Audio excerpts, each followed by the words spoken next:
Oh my god, what is happened to Dingodile right there? Oh dear. Got a feeling I'm not in the bayou no more. You're not anymore, unfortunately. So we're back in the pirate world again, back at the Salty Wharf. So basically, we are at the alternate timeline stage to booty calls. Yeah. But anyway, with that being said, welcome back to the Crash Bandicoot 4 It's About Time playthrough, and we've Dingodile now caught up within the multiverse shenanigans. He has to find his way back home to hopefully restore his diner. Because unfortunately his diner's been destroyed and he has to take vengeance against whoever was responsible for these shenanigans. But along the way, we're going to see what happened when who was responsible with helping Crash and Coco move forward in the booty call stage. So, well, let's blast this door down and... Yep. Uh-oh. I think that's it. Run, Dingodile. Oh, he goes into that rift and a cannonball gets fired. And bang. That's how that door was blasted open. Alright, now that's that done, we can go through the rest of the stages. And this is kind of a big complaint that some people have had with the alternate timeline stages, is that sometimes they actually are in the last third, the last quarter of the level, you can't help but think that if it's just within the majority of the level, then it kind of really pushes it into a bit of a rehash, to be fairly honest. But I think that's the way it goes, and I don't think I'm going to, to be fairly honest, the timeline stages are the best way to actually, show off how the other characters handle. So yeah. But anyway, I'm not going to complain like what everybody else does. I just want to make sure that, I'm having fun. I absolutely like this game. I do like this game. It's definitely one of my favorites of the Crash Bandicoot series. I can't see why people just don't seem to like it because of the difficulty and because of, I know the difficulty is a bit overcooked, but to be fairly honest, I think that, and because the fact that they have to, require you to get the platinum relics, which, god damn it, don't get me started with those bloody relics. I would love to have the relics, the alternate timeline stages. Now, I don't really hate the concept of them. I just really think that they could have been like optional areas or challenges for newer skins. And keep the skins to the main stages, and if you have any additional skins that you want to unlock, then do the alternate timeline stages, how the bosses handled it.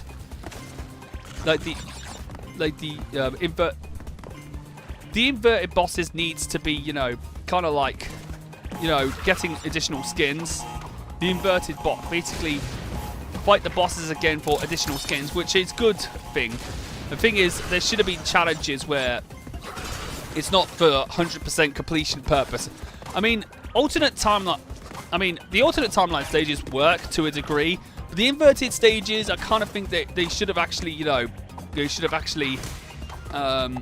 made them kind of like an optional kind of challenge area where if you have to play, you have to make them, make them basically make them the areas where you can actually, get, bonuses like bonus skins. Well, some, and I was hoping that there was some, skins that were cut from the game to be as DLC. Hopefully, in the future we'll see some new skins being added in as free DLC, but we'll just have to see about that. But then again, the game has been successful. I think that I don't see why there should be.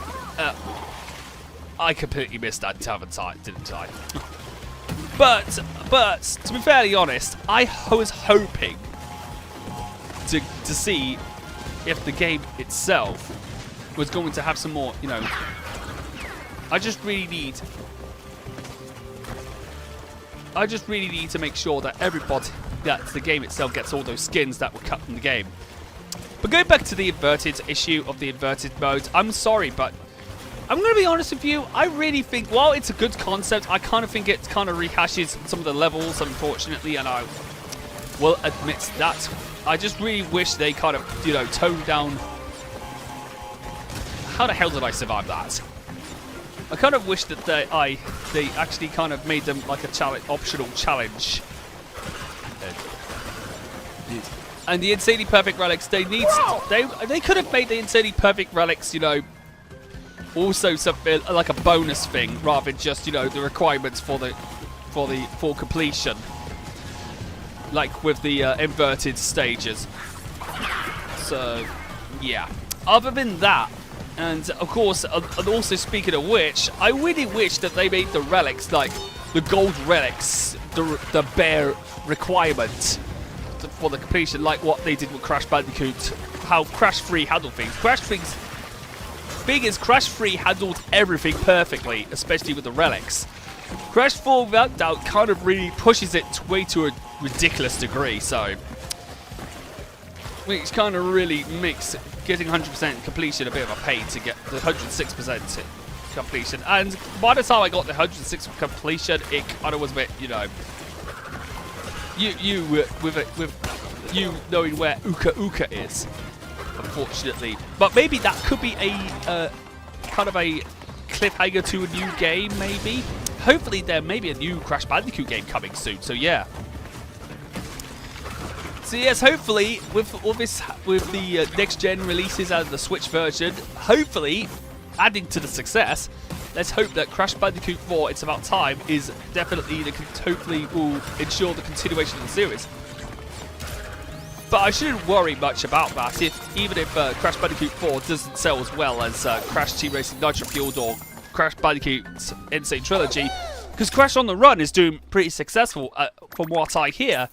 You know, the running mobile game, which of course is being successful. Oh yeah, so now that we're here, we are now finally done with Darshy Blows, and then we're going to go back to Mosquito Marsh with what I consider to be one of my least favourite levels of the game. Run it by you. Ladies and gentlemen, I'm sorry to say this, but this stage is possibly one of my least favorites. Run It By You is this stage which I really hate with a passion. I mean, even if the game itself is got its some of the things, you know, the hitbox detection issues that you probably see in this one. This was before the footage that I've recorded up to part 7. Well, all the parts up to part 7 were pre-patch, where the pre-patch gameplay you're seeing right here. But the thing is, even if with the patch, I still hate this. I would probably still hate this level because of how difficult it is and how overcooked it is. And I'm sorry to say this, but the reason why is because, well, there's a lot of obstacles. Well, one, there's a lot of obstacles like whirlpools and moving platforms, and these little bastards right here, the mines. There is a good, and trying to get the platinum relic is an absolute pain in the backside.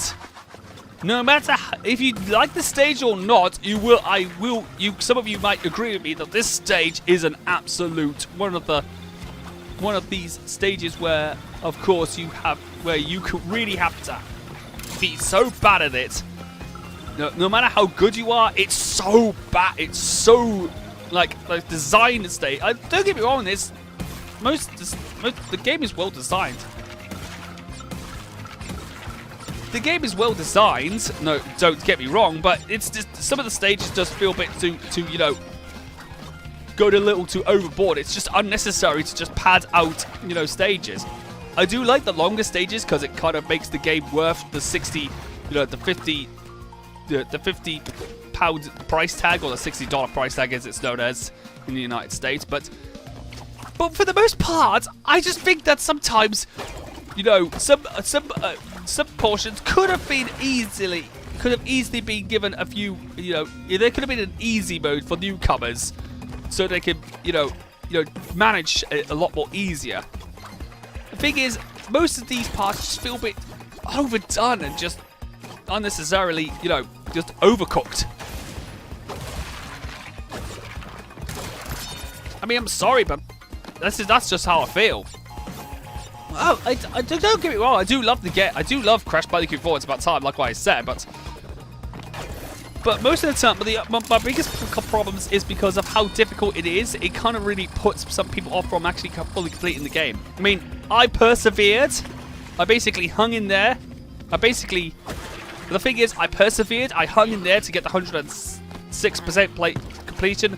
I got the 100%. I think the 100% is much more manageable. It does have a better ending than the 106%. To be fairly honest, so no spoilers though. So I'm not gonna show you the 106% ending in case anybody does. I think I might have spoiled it earlier. Sorry, but the thing is, I just can't. I just can't think of anything but feel that this whole. The whole 106% thing, like getting the platinum relics, getting the perfect, insanely perfect relics, or requiring you to do the inverted stages, kind of really feels a bit too unnecessarily padded out. I mean, if they made the inverted stages, optional, or maybe the perfect relics like a kind of a thing as like a reward for getting all the perfect relics, like a new Game Plus mode, for of course new Game Plus mode for your files, with of course a lot of with all the characters playable, and possibly a few new bosses added in there. But hopefully we can dream about it. Hopefully that could be added in at a later date. I think Toys for Bob might consider that. So hopefully, if they still hopefully going to add a lot and get more into this game, hopefully we can make this game a lot more, enjoyable and much more rewarding to play. But anyway, folks, ladies and gentlemen, like what I said with the hitbox detection issue, look at this. Now, this was pre-patched, by the way, folks. This gameplay was pre-patched by the way. The hitboxes are about some of the most wonkiest I've ever seen, ever to date. And I think I know one thing about it. It's basically wonky dick. How the hell did I survive going into that whirlpool? I don't know. So yeah. Oh, I'm sorry, but that was definitely one of the most. Oh, and there goes Dingodile. And there's the armadillo, the Berg armadillo. Alright, so with that being said, folks, it's time for a bit of nice little ride on that one. And this is another one of my least favorite reasons. Another reason why I hate this stage. This portion of the stage is without doubt one of the most slockiest parts of the game. One of the most slockiest parts of the stage. And you have to hit all the boxes with a limited amount of time. And I'm lucky I survived that, but still, I absolutely think that they could have actually. Couldn't Toys and Bob think that this was like overkill? And sometimes you glitch. By having an infinite, by infinitely crouching, which kind of is a glitch. It is a glitch, by the way, folks. So yeah. Unfortunately, the reason why I've decided to delay the recording between the recording session of Part 8 is because, well, I was waiting for the patch to come out to see if it's improved anything and finding out if I've improved anything. And because it is, I had to resume, the gameplay. So yeah. Alright, so the reason why I'm, charging through this part is because, well, I have to ensure myself to get in all the boxes. I mean, it is possible if you are, an expert at this game, you can actually get them while going down extremely fast, but it's near impossible to do. I mean, because of how fast the currents are, it's not very possible to do that. And the only thing I do like about this stage is, of course, the surfing music. It's absolutely one of the best ones ever. It's definitely some of the best music in this game. Oh, is that who I think it is? Why, of course, it's fake Crash! It's fakey! Fakey for you guys. Yep, another cameo. Yep, last time we saw a parade balloon of fake Crash. Well, he's there in the flesh. And there's the gem. It's a lucky that I actually did this on my... Now, I struggled with this on my initial playthrough. I managed to get this done on my first try. And I got the color gem and the flashback tape as well. That's fantastic. Well, Coco. Well, Parrot, Coco, let's go. What time is it? Oh, goodness. I ought to know. Crash! Coco! Come on, give old Kapuna Wa a kiss, eh?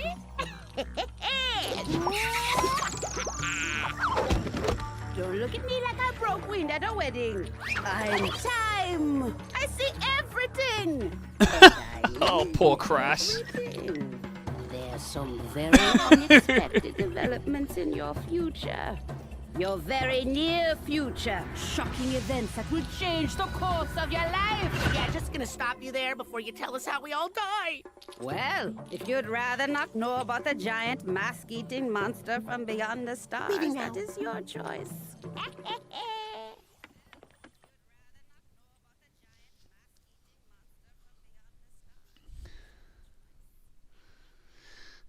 I think I know the thing that Kapuna Wa actually knows about the future is about Crash and Torna's reunion and eventual marriage. Right then. Then again, once again, I still refuse to believe that Torna X Pinstripe is real. Again, unless it's been confirmed real. So we've unlocked our next dimension, which of course we'll be getting to next part. But I've got another alternate timeline stage to do, and once again it's Dingodile for some apparent reason. But anyway, with that being said, let's go for no dillo-dallying.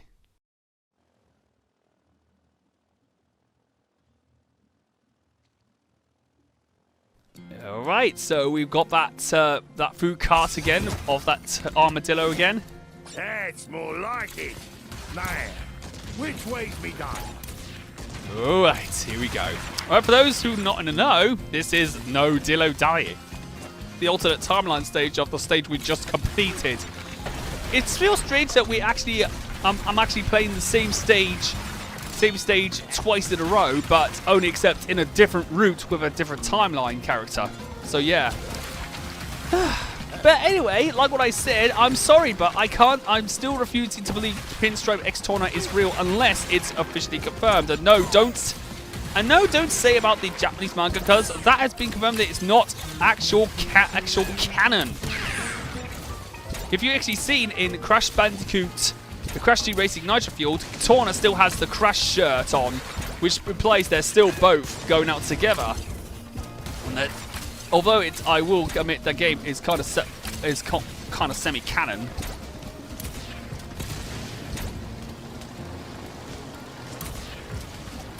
Yeah. I mean, anyway, we got this whole stage to do, and let's get all that crap out of here. All right, Dingodile, time to take out the trash. Time to take the trash out. It's trash day. So let's get rid of all these boxes.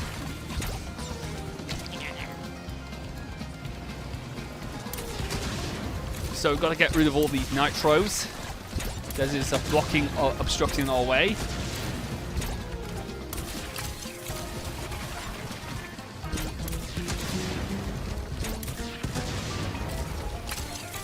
Alright. No, I'm not going to do that. No, I'm not going to do that. I need to get those boxes first before I move on. Look at all that dillo-dallying. There we go.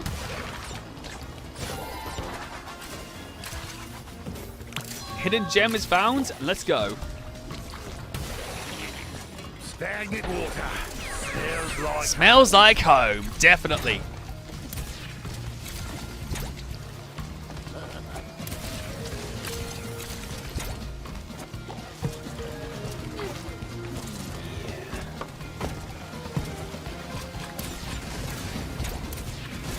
Let's blow everything up.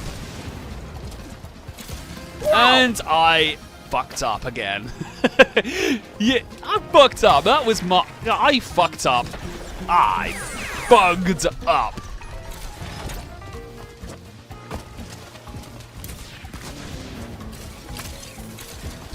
Oh, yeah. Oh, what is he doing? Drinking that? It must be some iced coffee. Must be iced coffee. DSP's favorite breakfast thing. What is he drinking iced coffee for? I do have iced latte, of course, if I want to have a bit of a caffeine boost and an energy boost, but...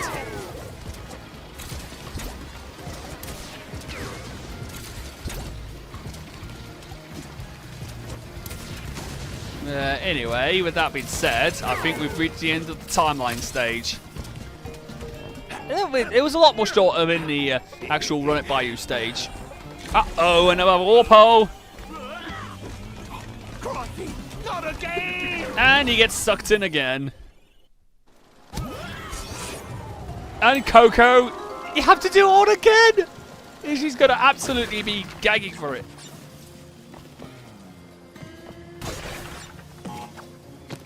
Poor Pirate Coco.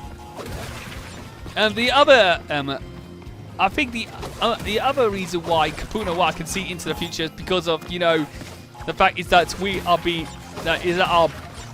our enemies are basically still attempting to destroy the multiverse, the multi-crash verse. And it's definitely not a pleasant sight to look at. When, of course, you have you're basically a race against time to stop your worst enemies destroying the multiverse. This is kind of like how DSP basically tries to destroy the gameverse, and I basically fucked up again. Now, I am actually 2 for 2. No, I'm over 2. Stop, I'm over 2, sorry. I have to do 40 push-ups and 40 sit-ups at the end of this part again. Why am I torturing myself to do this challenge, this sit-up, push-ups and sit-ups challenge? Really? Why am I still here? Just to suffer every night. Oh yeah, why are we still here? Just to suffer every night. That's basically me when I'm being forced, you know, to when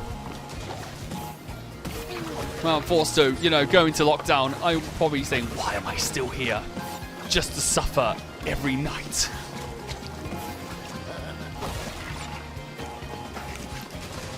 Alright, there's Aku. Well, thankfully, the only good thing about the timeline stage is that you don't have to get the flashback tapes, which is a good which is the best thing out of the lot. Wow. Well, at least the armadillo's out.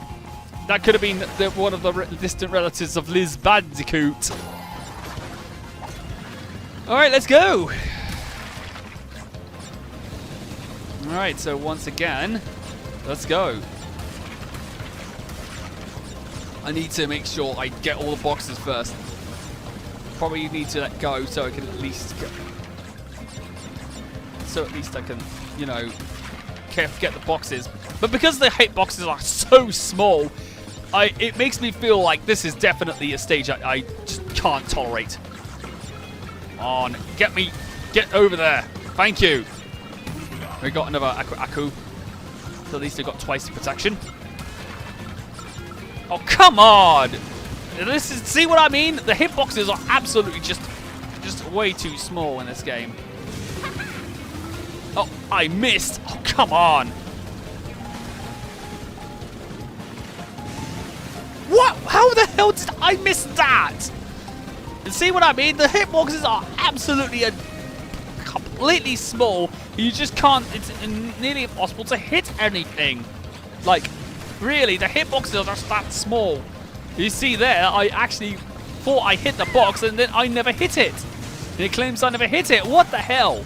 Thankfully, hopefully the patch basically fixes this issue with this whole stage, alongside Polar's hitboxes and the Schnoggles as well. And I'm struggling to hit the boxes in that one as well. But now I've done it. Yes, finally. Got through this absolute bastard of a stage. Or those two bastards of a stage, to be fairly honest. Alright, so we will be able to get out. Back to the dimensional map. So we got all the gems and managed to get Coco's black cat skin. So with that being said, let's get back to the dimensional map.